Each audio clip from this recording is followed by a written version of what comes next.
নবীজি বলেন অতীত জামানায় 3 ব্যক্তি রাতের বেলা বের হয়, বের হওয়ার পর হাঁটতে হাঁটতে রাত গভীর হয়ে গেছে। তারা 3 জন চিন্তা করলো কি করা যায়, এত রাত বাসায় যাওয়া সম্ভব না, কোথাও আমরা রাতটা কাটানোর পর সকালবেলা আমরা বাসার দিকে রওনা করব। যে নিয়ত ফাওয়াউল মাবিতা ইলা গরিন ফাদাখালুহু, একটা গুহার মধ্যে তারা ঢুকছে রাত কাটানোর জন্য। গুহায় ঢুকার পর তাদের নিয়ত আজকে গুহার মধ্যে রাতের ঘুমায় আমরা কাটায়া দিব, সকালবেলা আবার বাসায় রওনা করব। গুহায় ঢুকছে, ফানহাদারাত সখরাতুম মিনাল জাবাল, পাহাড় থেকে একটা পাথর আসছে, আসার পর ওই গুহার মুখে আইসা পড়ছে। ফাসাদ্দাত আলাইহিমুল গার, পুরা গুহার মুখটা পাথর বন্ধ করে দিস, পুরা গুহার মুখে পাথর। বেশি সময় স্থায়ী হয়ে গেলে মারা যাবে, অক্সিজেন যাবে না, খানা টানা তো কিচ্ছুই নেই, কেউ জানবে না, মারা যাবে। এই 3 জনে চিন্তা করতেছে ইন্না লিল্লাহ, এখন কি হবে। ফাকালু, 3 জন পরামর্শে বসছে। এটা মন দিয়ে শুনেন, আপনাদের সারা জীবনের জন্য, নিজেরা হয়তো শুনছেন কিন্তু আজকে এটা আমলের, প্রত্যেক দিনই আমলটা করতে পারেন। তারা 3 জন যে কথাটা বলছে এটা আমার আর আপনারও কথা হবে আজকে থেকে। 3 জনে বলতেছে লা ইউনজিকুম মিন হাদিহিস সখরা ইল্লা আন তাদউল্লাহা বিসলিহি আমালিকুম, এই পাথর নামক বিপদ থেকে কোনো জিনিস আমাদেরকে উদ্ধার করতে পারবে না, একমাত্র আমাদের জীবনের খাঁটি কোনো আমল দিয়ে যদি আল্লাহর কাছে দোয়া করতে পারি, ওই দোয়ার বদৌলতে আশা করা যায় এই পাথর আল্লাহ সরায়া দিবেন। তাহলে আপনারা জীবনে ভালো কিছু কাজ করছেন আসি নিশ্চিত, তো মাঝে মাঝে আল্লাহরে বলবেন, আল্লাহ ওই দিন ওই কাজটা আমি তোমারে খুশি করার জন্য যদি কইরা থাকি, তো মাবুদ আমার এই আশাটা তুমি পুরা করো, এইভাবে বলা। তো 3 জন পরামর্শ করার পর কয় ঠিক আছে, আগে কে দোয়া করবে? তো একজন আগে দোয়া করবে। উনি বলতে লাগলেন আল্লাহকে, আল্লাহুম্মা কানালি আবাওয়ানে শাইখানি কাবীরান, আল্লাহ আমার 2 জন মা বাবা ছিল। মা বাবা 2 জন আছে কার কার? হাত তোলেন তো। 2 জনই আছে কার কার? হাত নামান। একজন আছে কার? মা অথবা বাবা? হ্যাঁ, একজন। হ্যাঁ, আচ্ছা, আমরা তো একটু কপাল খারাপ যারা আমাদের একজন, আর যাদের 2 জন আছে আপনাদের কপাল অনেক ভালো, এখনো ভাগ্য অনেক ভালো। হ্যাঁ, এই জন্য ওনারা থাকতেই জান্নাত কামাই করেন, ওনারা থাকতেই জান্নাত কামাই করে নেন, চলে গেলে কিন্তু আর পাবেন না সুযোগ। একদম বুঝে আসবে, বিশ্বাস করেন, থাকতে বুঝে আসবে না, চলে গেলে বুঝে আসবে, সত্যি কথা। রাসূল আকরাম সাল্লাল্লাহু আলাইহি সাল্লাম বলেন, ওই ব্যক্তি বলতে লাগলেন, আল্লাহুম্মা কানালি আবাওয়ানে শাইখানে কাবীরান, মাবুদ আমার মা বাবা বৃদ্ধ বৃদ্ধা। 3 ভাই ঢাকার শহরে থাকে, 3 ভাইয়ের মধ্যে 1 ভাইয়ের কাছে মা বাবা থাকে, বাকি 2 জনের কাছে থাকে না। ওই 2 জনের বিবি আর ওই 2 জন চিন্তা করে বাঁচাইছে আল্লাহ, আব্বা আম্মাডারে ওইটার সাথে দিয়ে দিস, আমগো 2 জনরে আল্লাহ বাঁচাইছে। না না, আপনাদের 2 জনকে আল্লাহ ঠকাইছে, বাঁচায় নাই। আপনাদের এই মানসিকতা যে আমগো 2 জনের সাথে আব্বা আম্মা নাই, ওটার সাথে আছে, কামরাঙ্গিচর বাসা ভাড়া নিয়ে থাকে ওইটা, আমরা 2 জন লালবাগ আছি, আল্লাহ বাঁচাইছে রে, আব্বা আম্মা ওখানে আছে, ওষুধপাতি যা আছে ওর কাঁধে দিস, ওর কাঁধে দেন নাই, ওরে আপনারা জান্নাতে যাওয়া সহজ করে দিয়েছেন। আপনারা জিতে যান নাই, হেরে গেছেন, সত্যি কথা। তো বলতেছে আল্লাহ আমার আব্বা আম্মা 2 জন আছে, কুনতুলা আগবিকু ক্বাবলাহুমা আহলান আও মালা, আল্লাহ আমি প্রতিদিন দুধ দহন করতাম, করার পর আব্বা আম্মার আগে আমি আমার পরিবারের কাউকে দুধ দিতাম না, দাস দাসী কেউ দিতাম না, বাসায় আনার পর আগে আব্বা আম্মারে খাওয়াইতাম, এরপর অন্যদেরকে দিতাম। এই কথা বলার পর আল্লাহকে বলতে লাগলেন, ফানা আবি ফি তলাবি শাইইন ইয়াওমা, একদিন আমি একটা প্রয়োজনে অনেক দূরে চলে যাই, যাওয়ার পর ফালাম উরিহ আলাইহিমা হাত্তা নামা, আসতে আসতে দেরি হয়ে যায়, রাতের বেলা এসে দেখি আব্বা আম্মা ঘুমায় গেছে। আমি দুধ দহন করলাম, হালাবতুলাহুমা গবুকহুমা, মা বাবার জন্য দুধ দহন করার পর তাদের কাছে আসলাম, ওয়াজাদতুহুমা নাইমাইন, আসার পর দেখলাম তারা ঘুমায়। কারিহতু আন আগবিকা ক্বাবলাহুমা আহলান আও মালা, আমি আমার আব্বা আম্মার পূর্বে পরিবারের কাউকে দুধ দেওয়াটা অপছন্দ করলাম। আমি চিন্তা করলাম কি করা যায়, ফালাবিস্তু ওয়াল কদাহু আলা ইয়াদাইয়া আনতাজিরু ইস্তিকাজিহিমা, আমি সারা রাত মা বাবার সামনে দাঁড়ায় রইলাম, জাগ্রত হওয়ার অপেক্ষায় দুধের পেয়ালা আমার হাতের মধ্যে রাখলাম, 2 হাতের মধ্যে পেয়ালা নিয়ে আমি দাঁড়িয়ে রইলাম, হাত্তা বারাকাল ফাজরু, ফজরের সময় যখন হয়ে যায়, আব্বা আম্মা জাগ্রত হওয়ার পর সারিবা গবু কহুমা, আমার আব্বা আম্মা আমার থেকে দুধ নিয়ে দুধ পান করেছে, মাবুদ সারা রাত মা বাবার জন্য দাঁড়ায় ছিলাম। ইন কুনতু ফাআলতু যালিকা ইবতিগা ওয়াজহিক, আমি যদি এই কর্মটা তোমাকে খুশি করার জন্য করে থাকি আল্লাহ, ফাফাররিজ আন্না মিন হাযিহি সখরাতি মা নাহনু ফি, আমাদের এই গুহার মুখ থেকে তুমি পাথর সরায়া দাও। আল্লাহ নবী বলেন, এই দোয়া করার সাথে সাথে তিনজন গুহার মুখের দিকে তাকায়, তাকায় দেখে আস্তে আস্তে গুহার মুখ থেকে পাথরটা সরে যায়। নবীজি বলেন হালকা সরছে, লা ইস্তাতিউনাল খুরুজ, বের হতে পারে না, এতটুকু সরছে মানে ফাঁকা হয়েছে, একটু বাতাস টাতাস আসে, কিন্তু বের হতে পারবে না। এবার দ্বিতীয় জন দোয়া করতে লাগলেন, উনি বলতে লাগলেন আল্লাহুম্মা কানাত লি বিনতু আম, আল্লাহ আমার একটা চাচাতো বোন ছিল, কানাত আহাব্বান নাসি ইলাইয়া, এই বোনটা অনেক সুন্দরী ছিল, আমার কাছে খুব প্রিয় ছিল, তো ফারাদতুহা আন নাফসিহা, আমি তার সাথে অপকর্ম করতে চাইলাম। নাউজুবিল্লাহ বলেন, আবার বলেন নাউজুবিল্লাহ। আমার একটা চাচাতো বোন ছিল এরকম, তো বলতেছে ফামতানাত মিন্নি, আমি আমার বোনটাকে বললাম তুমি আমার সাথে, অনেক ছোট ছোট বাচ্চারা আছে আপনারা বুঝে নেন, তো যাই হোক এই প্রস্তাব দেওয়ার পর তখন আমার বোনটা রাজি হলো না।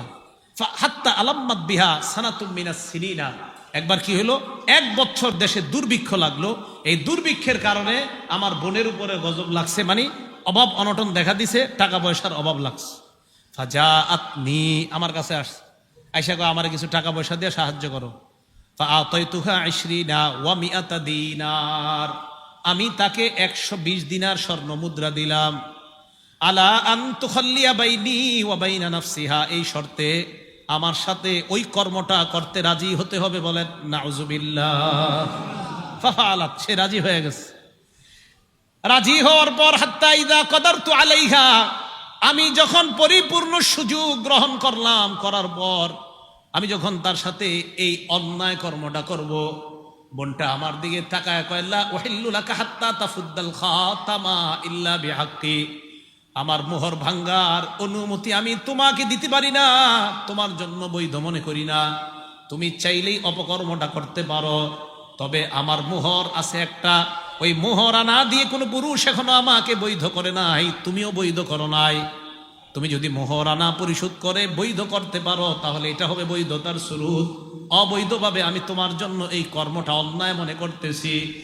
ওই ব্যক্তি বলেন ফাতাহাররাজতু মিনাল বুকুই আলাইহা, আমার বোন এটা বলার পর আমার মাঝে তোমার ভয় সৃষ্টি হয়ে যায়, আমি এই অন্যায় কর্মটা করা, তার সাথে করাটা গুনাহ মনে করলাম। ফানসরাফতু আনহা, সেখান থেকে আমি ফিরে গেলাম। ওয়া তারাকতুল্লাযী, আমি যে স্বর্ণ আমার বোনকে দিয়েছিলাম এটাও বললাম, অপকর্মের তো প্রশ্ন আসে না, 120 দিনার স্বর্ণ তোমাকে দিয়েছিলাম, এটাও আমাকে ফেরত দিতে হবে না। আল্লাহ, আমি যদি তোমাকে খুশি করার জন্য সেদিন এই অন্যায় কর্ম থেকে ফিরে আসি আর এই টাকাগুলা মাফ করে দিছি, মাবুদ যদি তোমাকে খুশি করার জন্য হয়ে থাকে আমাদের এই গুহার মুখ থেকে তুমি পাথর সরায়া দাও। নবীজি বলেন তারা তাকায় দেখে আস্তে আস্তে পাথরটা আর একটু সরে যায়, গয়রা আন্নাহুম লা ইস্তাতিউনাল খুরুজ, তবে বের হওয়ার মতো এখনো সরে না। সরস বাকি আছে কয়জন? এই একজন কয় আল্লাহুম্মা ইন্নী ইস্তাজারতু উজারা, আল্লাহ আমি শ্রমিক নিয়োগ দিয়েছিলাম কাজে, ফাআতাইতু আজরাহুম, শ্রমিকদেরকে তাদের পারিশ্রমিক দিয়ে দিয়েছি, গয়রা রাজুলিন ওয়াহিদ, একজন ছাড়া, এক ব্যক্তি তার পারিশ্রমিক না গিয়ে চলে গেছে, হাদিসে আসছে ওয়া তারাকাল্লাযী লাহু ওয়া যাহাবা, তার পারিশ্রমিক না নিয়ে সে চলে গেছে। আমি চিন্তা করলাম কি করা যায়, ফাসাম্মারতু আজরাহু, আমি তার পারিশ্রমিকটা ব্যবসায় খাটাইলাম। সুবহানাল্লাহ। এই যুগের গার্মেন্টস মালিকরা এটা করবে? আল্লাহ জানে, হয়তো করবে, আছে ভালো মালিক থাকতেও পারে। আমি তার টাকাটা ব্যবসা খাটাইলাম, খাটানোর পর ফাকাসুরাত মিনহুল আমওয়াল, প্রচুর সম্পদ হয়েছে এই টাকায়। ফাজা আলী বাদা হিনিন, কিছুদিন পর আমার কাছে আসছে, আসার পর কয় আদ্দি ইলাইয়া আজরি, আমার পারিশ্রমিক দাও। আমি তাকে মাঠের কাছে নিয়ে গেলাম, নিয়ে যাওয়ার পর মাঠের দিকে তাকে বললাম তুমি মাঠের দিকে তাকাও, তো মাঠে তাকাইছে, তাকানোর পর দেখে ওট গরু ছাগল বেড়া বকরি দুম্বা অনেক কিছু দেখা যায়, আর ওই জামানায় দাস দাসী এগুলাও দেখা যায়। ওই ব্যক্তি কয় আমাকে এইখানে কেন আনলা? শ্রমিককে মালিক জবাব দেয় কুল্লু শাইইম মা তারা মিনাল ইবলি ওয়াল বাকরি ওয়াল গনামি ওয়ার রাকিক, এই যে গরু ছাগল ওট আর দাস দাসী যা দেখো সব তোমার। সুবহান। এখন কথাটা শোনেন, হাদিসের কথা। ওই লোক কয় কি, আতাস্তাহজিউ বি, আপনি কি আমার সাথে উপহাস করেন, ঠাট্টা করেন নাকি? ওই লোক জবাব দেয়, ওয়াল্লাহি লা আস্তাহজিউ বিকা, আল্লাহর কসম আমি ঠাট্টা করছি না, সব তোমার। সেদিন তোমাকে খুশি করার জন্য যদি করে থাকি, লোকটাকে সব আমি দিয়ে দিলাম। এই লোকটাও সব রেখে একটা কিছু রাখে নাই, সব নিয়ে গেছে। আমি যদি এই আমলটা তোমার জন্য করে থাকি, তুমি পাথরের এই পাহাড়ের মুখ থেকে পাথর সরায়া দাও। নবীজি বলেন, তারা তাকায় দেখে পাহাড়ের ওই গুহার মুখ থেকে পাথর পরিপূর্ণভাবে সরে যায়। খরজু ইয়ামশুনা, বের হয়ে তারা হাঁটতে লাগলেন। এই হাদিস থেকে বোঝা যায়, আমল যদি আল্লাহর জন্য করা হয়, আর ওইটাতেও যদি আল্লাহরে অভিমান, মাঝে মাঝে আপনি চিন্তা করেন যে ওইটারে যদি ইয়া করে দোয়া করা যায়, আল্লাহ আমি না ওইটা করছি আপনারে খুশি করার জন্য, মাবুদ গো আপনি কবুল করে নেন। তো এইভাবে যদি আল্লাহকে বলা যায়, আর এটা আসলে যদি আল্লাহর জন্য হয়, আল্লাহ দোয়া কবুল করে নেন। কথা কি বুঝে আসছে সবার? আরেকটা হাদিস শোনাই, তিরমিজি শরীফের 2325 নাম্বার হাদিস, 2325 নাম্বার হাদিস। এই হাদিসটা মুখস্থ করতে হবে সবার। কি করতে হবে? বলে না, কি করতে হবে? আরে হ্যাঁ, নবীজি মুখস্থ করাইছে সাহাবাদেরকে, তো আমি তো আপনাদেরকে মুখস্থ করাইতে হবে, নাহলে তো হবে না। এই হাদিস সাহাবাদেরকে নবীজি মুখস্থ করাইছে, তা আপনাদেরকে মুখস্থ না করাইলে তো হবে না। কি তৈরি আছেন তো? বাকি আশার বাণী হলো আপনাদের আরবিটা মুখস্থ করতে হবে না, বাংলাটা করলেই চলবে। ঠিক আছে তো? আরবিটা ওলামায়ে কেরাম ওনারা পারে, কিন্তু আপনারা যারা সাধারণ, আরবিটা দরকার নেই, আপনারা বাংলাটা। এখন আগে শুনেন হাদিসটা। নবীজি বলেন, সালাসাতুন উকসিমু আলাইহিন্না, 3 ব্যক্তির ব্যাপারে তোমাদেরকে আমি শপথ করব। কয় ব্যক্তি? হ্যাঁ, এটা মুখস্থ করা লাগবে না, এটা তারপরে শুনেন খালি। এরপরে নবীজি বলে, এই 3 ব্যক্তির কথা বলার পর আমি তোমাদেরকে একটা হাদিস বলবো, এই হাদিসটা সবাই মুখস্থ করবা। এখন আমিও আপনাদের সামনে 3 ব্যক্তির কথা প্রথমে বলবো, এরপর একটা হাদিস বলবো, এই হাদিস সবাই মুখস্থ করতে হবে। ঠিক আছে তো ইনশাআল্লাহ? নবীজি বলেন, 1 নাম্বার, মা নাকস মালু আবদিন মিন সাদাকা, সদকা করলে সম্পদ কমে না। সুবহানাল্লাহ। আল্লাহ নবী কয়, আল্লাহর কসম, সদকা করলে সম্পদ কমে না। 2 নাম্বার নবী বলেন, মা যুলিমা আব্দুন মাজলিমাতান ফাসবারা আলাইহা ইল্লা যাদাহুল্লাহু ইজ্জা, আল্লাহর কসম, কোন বান্দাকে যখন অত্যাচার করা হয়, জুলুম করা হয়, তার মর্যাদা আল্লাহ দিন দিন বৃদ্ধি করা হয়। এই হাদিসটা পড়ার পর আমাদের অনেক মুহতারামদেরকে নিয়ে আমি স্বপ্ন দেখতেছি, আমাদের অনেক শ্রদ্ধেয় ব্যক্তিত্বদেরকে নিয়ে স্বপ্ন দেখি, আর ডেলি আল্লাহর কাছে বলি, আল্লাহ আপনার নবী কসম খায়া বলছে, যারে যত বেশি জুলুম করা হবে তার মর্যাদা আপনি তত বাড়ান। আল্লাহরে বলি কিছু কথা তখন দিল থেকে। কি বলি? কোন একদিন বলবো কি বলি।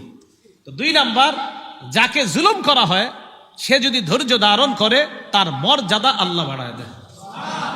অপেক্ষা থাকেন, একটু ধৈর্য ধরেন সবাই ইনশাআল্লাহ। 3 নাম্বার, ওয়ালা ফাতাহা আব্দুন বাবা মাসআলা, কোন ব্যক্তি যদি ভিক্ষার হাত বাড়ায়। কিসের হাত? ভিক্ষার। মানে ওর মনে করেন 400 মণ 300 মণ ধান পায়, এরকম ভিক্ষুক আমি চিনি, যে ব্যক্তি 100 মণ 200 মণ ধান হয় তার, কিন্তু আপনার ওই একটা অভ্যাস হয়ে গেছে যে ভিক্ষা করুন। তো নবীজি বলেন, ইচ্ছা করে যদি কেউ ভিক্ষার হাত বাড়ায়, ওরে মরণ পর্যন্ত আল্লাহ এই হাত পাতায় থাকবে, আল্লাহ মরণ পর্যন্ত ওর অভাব অনটনের দরজা বন্ধ করবে না, কোথাও না কোথায় তার অভাব লাগাই দিবে। এই 3টা শপথ করে বলার পর নবীজি কয়, এখন তোমাদেরকে একটা হাদিস বলবো, এটা মুখস্থ করো। আগে আপনাদেরকে সংক্ষেপে মুখস্থ করায় হাদিসটা, পরে ব্যাখ্যা বলবো। আগে বাংলাটা মুখস্থ করেন। বলেন, যাকে আল্লাহ বিদ্যা এবং সম্পদ দিয়েছে। বলেন কত? 1 নাম্বার, যাকে আল্লাহ বিদ্যা এবং সম্পদ দিয়েছে। 2 নাম্বার, যাকে আল্লাহ শুধু বিদ্যা দিয়েছে, সম্পদ দেয় নাই। বলেন 3, যাকে আল্লাহ সম্পদ দিয়েছে, বিদ্যা দেয় নাই। 4, যাকে আল্লাহ সম্পদও দেয় নাই, বিদ্যাও দেয় নাই। আচ্ছা, আমি আবার বলি, আপনারা এবার মন দিয়ে শুনেন, পরে আবার জিজ্ঞাসা করলে আপনারা বলবেন। 1 নাম্বার, যাকে আল্লাহ বিদ্যা সম্পদ উভয়টা দিয়েছেন। 2 নাম্বার, যাকে আল্লাহ বিদ্যা দিয়েছেন, সম্পদ দেননি। 3 নাম্বার, যাকে আল্লাহ সম্পদ দিয়েছেন, বিদ্যা দেননি। 4 নাম্বার, যাকে আল্লাহ সম্পদও দেননি, বিদ্যাও দেননি। এবার আপনারা বলবেন, আমি আঙ্গুল তুলছি। বলেন 1 নাম্বার, 2 নাম্বার, 2 নাম্বার আপনি কি কইলেন? হ্যাঁ, 2 নাম্বার, যাকে আল্লাহ। 3 নাম্বার, 4 নাম্বার, মুখস্থ থাকবে সবার? মুখস্থ থাকলে এবার বিস্তারিত বলি, থাকবে তো ইনশাল্লাহ? হ্যাঁ, দেখেন, ক্বালা রাসূলুল্লাহি সাল্লাল্লাহু আলাইহি ওয়াসাল্লাম ইন্নামাদ দুনিয়া লিআরবাতি নাফার। আল্লাহ নবী বলেন দুনিয়াতে মানুষ 4 প্রকার। জোরে বলেন, দুনিয়াতে মানুষ কয় প্রকার? 1 নাম্বার আবদিন রাযাকাহুল্লাহু ইলমান ওয়া মালা। 1 নাম্বার যাকে আল্লাহ সম্পদ দিয়েছেন, বিদ্যা দিয়েছেন। 1 নাম্বার যাকে আল্লাহ সম্পদ দিয়েছেন, বিদ্যা দিয়েছেন, ফাহুয়া ইয়াত্তাকি ফীহি রাব্বা। ওই ব্যক্তি আল্লাহকে ভয় করে, কারণ তার কোরআন হাদিসের বিদ্যা আছে। কোরআন হাদিসের বিদ্যা থাকার কারণে আল্লাহকে ভয় করে। ওয়ায়াসিলু ফীহি রাহিমা। আল্লাহর জন্য ওই ব্যক্তি আত্মীয়তার সম্পর্ক রক্ষা করে। ওয়ায়ালামু আন্না লিল্লাহি ফীহি হাক্কা। টাকা আছে আর কোরআন হাদিসের বিদ্যা থাকার কারণে ওই ব্যক্তি বুঝে আমার এই সম্পদের মাঝে আল্লাহর হক আছে।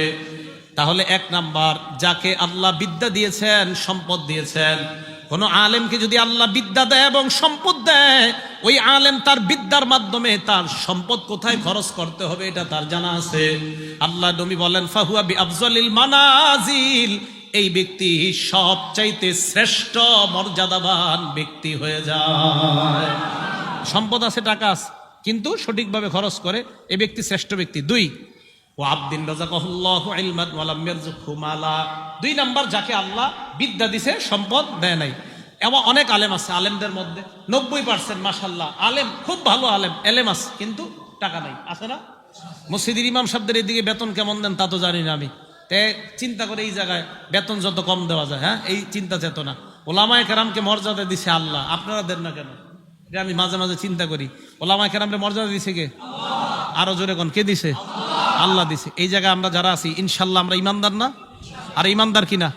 আল্লাহ সূরা মুজাদালায় বলে ওয়ারফাইল্লাহুল্লাযীনা আমানু মিনকুম। এই জায়গায় আপনারা যারা ইমানদার, আপনাদের মর্যাদা আল্লাহ বাড়ায়। ইমানদারদের মর্যাদা কে বাড়ায়? আবার ইমানদারদের মর্যাদা কে বাড়ায়? এটা কারণ আছে, একটু বলতেছি। বলেন, এই জায়গায় যারা আমরা ইমানদার, আমাদের মর্যাদা বাড়ায় কে?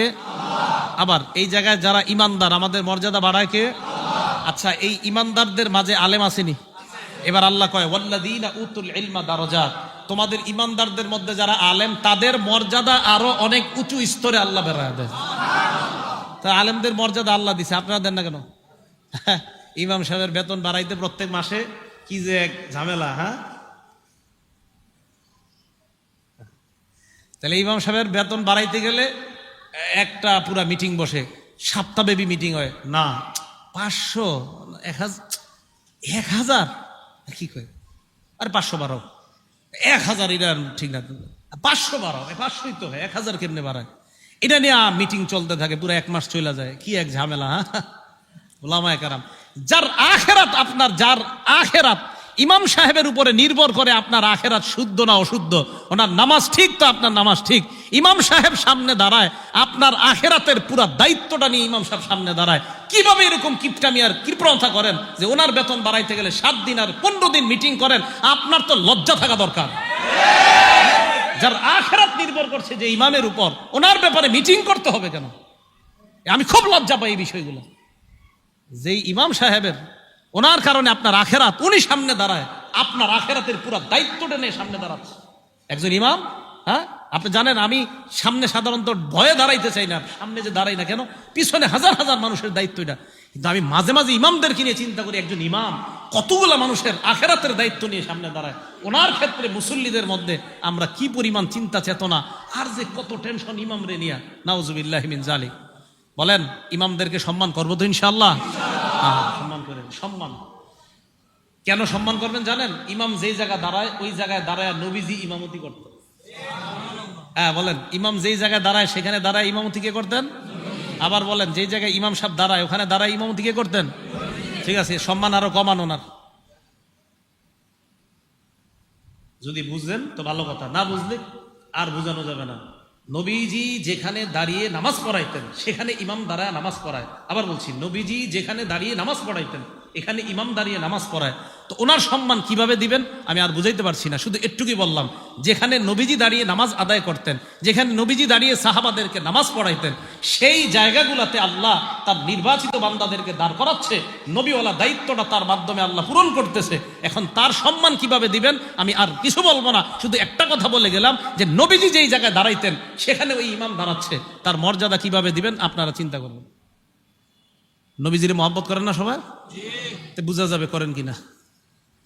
আসেন, 1 নাম্বার যাকে আল্লাহ সম্পদ দিছে, বিদ্যা দিছে, মনে আছে তো? 2 নাম্বার ওলামায়ে কারাম, এলেম আছে, সম্পদ নাই। এলেম আছে, সম্পদ নাই। তো উনি চিন্তা করে, আল্লাহ আমার যদি সম্পদ থাকতো, লাবিল তো মিসলা আমালি ফুলান, আমিও তার মতো দান করতাম। আমার সম্পদ নাই তাই আমি দান করি না, যদি থাকতো আমি তার মতো দান করতাম। আল্লাহ নবী বলেন ফাজরুহুমা সাওয়া, প্রথম ব্যক্তি যেমন দুনিয়ার শ্রেষ্ঠ বান্দা, দ্বিতীয় ব্যক্তিও আল্লাহর কাছে ওই প্রথম ব্যক্তির মতো শ্রেষ্ঠ হয়ে যায়। দ্বিতীয় জনের টাকা পয়সা দান না করে প্রথম জনের মতোই নিয়ত। এবার 3 নাম্বার কে জানি? যাকে আল্লাহ সম্পদ দিছে, বিদ্যা দেয় নাই। ও আবদিন রাযাকাহুল্লাহু মালাম নালাম ইয়ারযুকহু ইলমা, যাকে আল্লাহ সম্পদ দিয়েছে, বিদ্যা দেয় নাই, এই ব্যক্তি এবার সম্পদ কি করে? ফাহুয়া ইয়াখবিতু ফি মালিহি, তার সম্পদ যেমনি ইচ্ছে এমনি খরচ করে। ভারত পাকিস্তানের খেলার সময় 1 কোটি টাকা বাজি নেয়, জুয়া খেলে, টাস খেলে, ইত্যাদি খেলার মধ্যে তার টাকা নষ্ট করে। আলেমদের কাছে মাসালা জিজ্ঞাসা করে না, টাকা যেমনি মন চায় এইভাবে খরচ করে। আল্লাহ নবী বলেন ফাহুয়া বিআখবাসিল মানাজিল, এই লোকটা সবচেয়ে নিকৃষ্ট, বলেন নাউজুবিল্লাহ। 4 নাম্বার যাকে আল্লাহ সম্পদ দেয় নাই, বিদ্যা দেয় নাই, পুরা কপাল, সম্পদ নাই, বিদ্যাও নাই, এই ব্যক্তি নিয়ত করে আমার যদি টাকা থাকতো লামিল তুমি ইস্তামালি ফুলান, ওই ব্যক্তির মতো আমিও 42 ইঞ্চি একটা ডিবি কিনতাম। নিয়ত করে, টাকা নাই কিন্তু নিয়ত করে, আরে আজকে আমার থাকলে বুঝাই দিতাম, আপনি এই শোরুম থেকে টিভিটা নিতেছেন, আমার থাকলে আমিও বুঝাইতাম। এর এইরকম নিয়ত। নবীজি বলেন ফাবিজরুহুমা সাওয়া, শেষ 2 জনের মাকাম এক, শেষ 2 জনের মাকাম এক। শেষ 2 জন নিকৃষ্ট বান্দা, প্রথম 2 জন উৎকৃষ্ট বান্দা, শেষ 2 জন নিকৃষ্ট বান্দা। সবার মনে থাকবে তো এটা? তাহলে এটা নবী সব সাহাবাদেরকে মুখস্থ করাইছে হাদিসটা। 1 নাম্বার যাকে বিদ্যা, এলেম, বিদ্যা আর সম্পদ দিছে। 2 নাম্বার যাকে আল্লাহ এলেম দিছে, সম্পদ দেয় নাই। 3 নাম্বার যাকে আল্লাহ সম্পদ দিছে, এলেম দেয় নাই। 4 নাম্বার যাকে এলেমও দেয় নাই, সম্পদও দেয় নাই। প্রথম 2 জন শ্রেষ্ঠ, শেষের 2 জন নিকৃষ্ট। আল্লাহ শেষ 2 জন থেকে হেফাজত করেন, প্রথম 2 জনের অন্তর্ভুক্ত হওয়ার তৌফিক দান। মনে থাকবে তো ইনশাআল্লাহ? তাহলে আজকে আমরা হাফেজে কোরআন যারা নতুন করে হেফজ নিল এবং এই মাদ্রাসা যারা পড়াই, আমাদের এই সমস্ত আমল, কর্ম, ইবাদত একমাত্র খুশি কাকে করার জন্য করব? আল্লাহকে করার জন্য। আল্লাহ পাক রব্বুল আলামিন আমাদের সকলকে ইখলাসের সাথে যে কথাগুলো আমরা শুনলাম, আচ্ছা এতক্ষণ যে আমি বয়ান করছি এটা নিয়ত সঠিক করে শুনছেননি তো? কি বয়ান করলাম? এত বয়ানে তো করলাম সব আমল করতে হবে নিয়ত সঠিক করে। এতক্ষণ যে ওয়াজ করছি এটা নিয়ত সঠিক ছিল নি? এখন যে বয়ান করলাম নিয়ত সঠিক করে শুনছেন তো? জি, একটু আওয়াজ আস্তে আসতেছে। এতক্ষণ যে বয়ান করলাম নিয়ত যদি এখনো সঠিক না থাকে এখনই সঠিক করে নেন। আল্লাহ পাক রব্বুল আলামিন আমাদের প্রত্যেকটা আমল যেন একমাত্র আল্লাহর জন্য আমরা করতে পারি, আল্লাহ তৌফিক দান করেন। আমিন ওয়া আখিরু দাওয়ানা আলহামদুলিল্লাহি রাব্বিল আলামিন। কারি সিদ্দিকুর রহমান সাহেব, ওনার নাম শুনছি আমি, কিন্তু কখনো ওনারে দেখার সৌভাগ্য হয় নাই, নসিব হয় নাই, আমার তকদির খারাপ ছিল। আলহামদুলিল্লাহ আজকে আমার ভাগ্য বড় ভালো, কোরআনের একজন, কোরআনের আশেক, কোরআনের খাদেম, কোরআনের পাখি, কোরআনের এশ যার মধ্যে, মাশাআল্লাহ ওনার তেলাওয়াত খালি শুনছি দূর থেকে, আজকে ওনাকে সরাসরি দেখার সৌভাগ্য হয়েছে। এজন্য আমি সৌভাগ্যবান, আপনারাও সৌভাগ্যবান। আল্লাহ পাক রব্বুল আলামিন হযরতের জবানের মধ্যে, ওনার তেলাওয়াতের মধ্যে যেন আরো বরকত দান করেন। সকলে বলেন আমিন।